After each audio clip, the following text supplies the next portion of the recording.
Le gouvernement de la République du Niger porte à la connaissance de l'opinion nationale et internationale que les 12, 13 et 14 mars 2024, ses représentants, sous l'autorité de son Excellence, M. Ali Mohamed Lamine Zen, Premier ministre, ont eu une série de rencontres de travail avec une délégation américaine composée de la sous-secrétaire d'État adjointe aux affaires africaines, chef de mission, Mme Moulifi, du Dr Céleste Wallander, sous-secrétaire à la défense pour les affaires de sécurité internationale, du général Michael Langley, commandant en chef de l'Africom, et de Mme Kathleen Fisbon, ambassadeur des États-Unis d'Amérique au Niger. Sous la forme, l'arrivée de la délégation américaine n'a pas respecté les usages diplomatiques. En effet, c'est de façon unilatérale, par note verbale, que le gouvernement américain a informé le gouvernement nigérien de la date d'arrivée et de la composition de sa délégation, ainsi que les autorités nigériennes à rencontrer, sans précision aucune quant à l'objet de sa visite. C'est donc par courtoisie et suivant nos traditions millénaires d'accueil et d'hospitalité que le gouvernement a reçu la délégation américaine. Sur le fond, les échanges entre les deux délégations ont porté essentiellement sur la transition militaire en cours au Niger, la coopération entre les deux pays, en particulier la coopération militaire et la lutte contre le terrorisme, les orientations et perspectives politiques du Niger dans leur aspect relatif au choix des partenaires sur le plan diplomatique, militaire et stratégique, étant entendu que dans l'approche américaine, toutes ces trois questions sont profondément liées. Sur la transition en cours et le retour dans le meilleur délai à un ordre constitutionnel et démocratique, le gouvernement du Niger a réaffirmé sa ferme volonté d'organiser, dans les meilleurs délais, le retour à une vie constitutionnelle normale. Il s'agit d'un engagement solennel, en toute responsabilité, du président du Conseil national pour la sauvegarde de la patrie, chef de l'État, tel qu'exprimé dans son adresse à la nation du 19 août 2023. Sur le choix des partenaires diplomatiques, stratégiques et militaires, le gouvernement du Niger regrette la volonté de la délégation américaine de dénier au peuple nigérien souverain le droit de choisir ses partenaires et les types de partenariats à même de l'aider à lutter véritablement contre le terrorisme, alors même que les États-Unis d'Amérique ont décidé unilatéralement de suspendre toute coopération entre nos deux pays. Aussi, le gouvernement du Niger dénonce-t-il avec force l'attitude condescendante assortie de la menace de représailles de la part de la chef de la délégation américaine vis-à-vis du gouvernement et du peuple nigérien. Cette attitude est de nature à saper la qualité de nos relations séculaires et miner la confiance entre nos deux gouvernements déjà entamés par les événements du 19 octobre 2023. S'agissant des cas précis de la Fédération de Russie et de la République islamique de l'Iran, deux pays avec lesquels le Niger entretient des relations diplomatiques depuis plusieurs décennies et qui focalisent particulièrement l'intérêt des États-Unis d'Amérique. Le gouvernement tient à porter à la connaissance du peuple nigérien et de tous les peuples de la communauté internationale qu'il n'a jamais signé d'accord secret avec ses pays partenaires.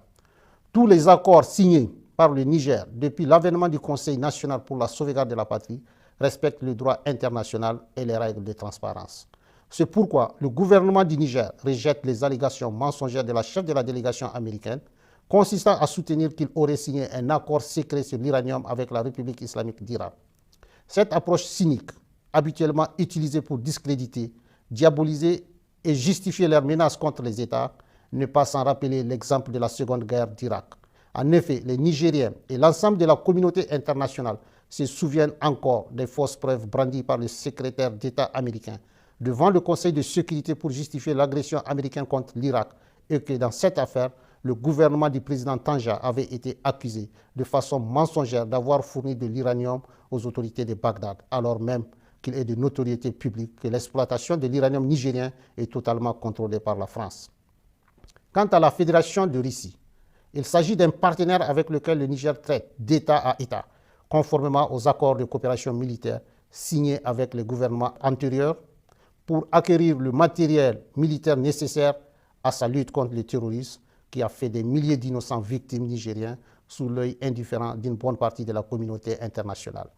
Enfin, le Niger réaffirme son engagement solennel à coopérer dans la transparence et le respect de sa souveraineté avec tous les pays et peuples épris de paix et de justice, conformément aux règles du droit international. Sur la coopération entre les deux pays, en particulier la coopération militaire et la lutte contre le terrorisme, faut-il le rappeler, La présence américaine sur le territoire de la République du Niger est illégale et viole toutes les règles constitutionnelles et démocratiques qui voudraient que le peuple souverain,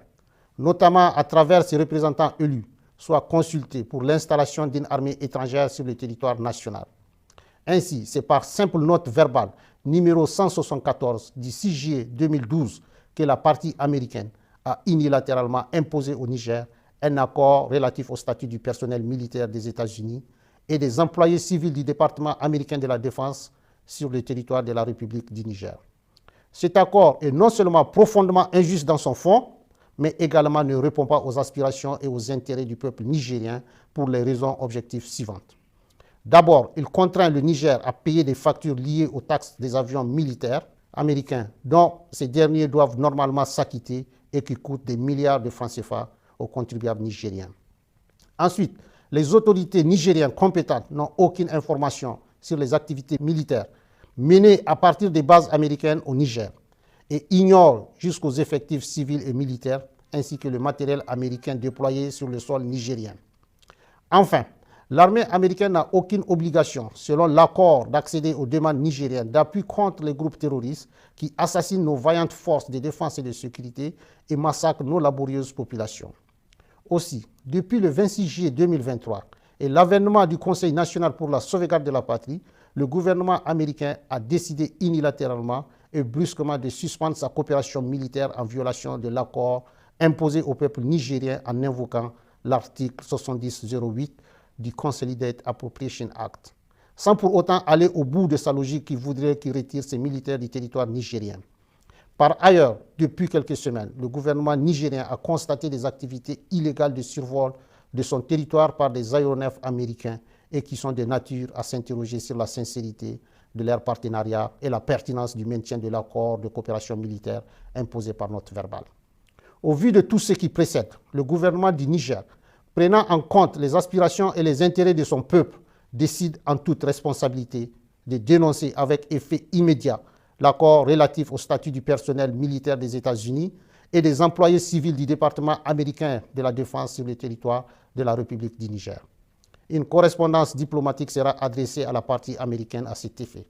fait à Niamey le 16 mars 2020.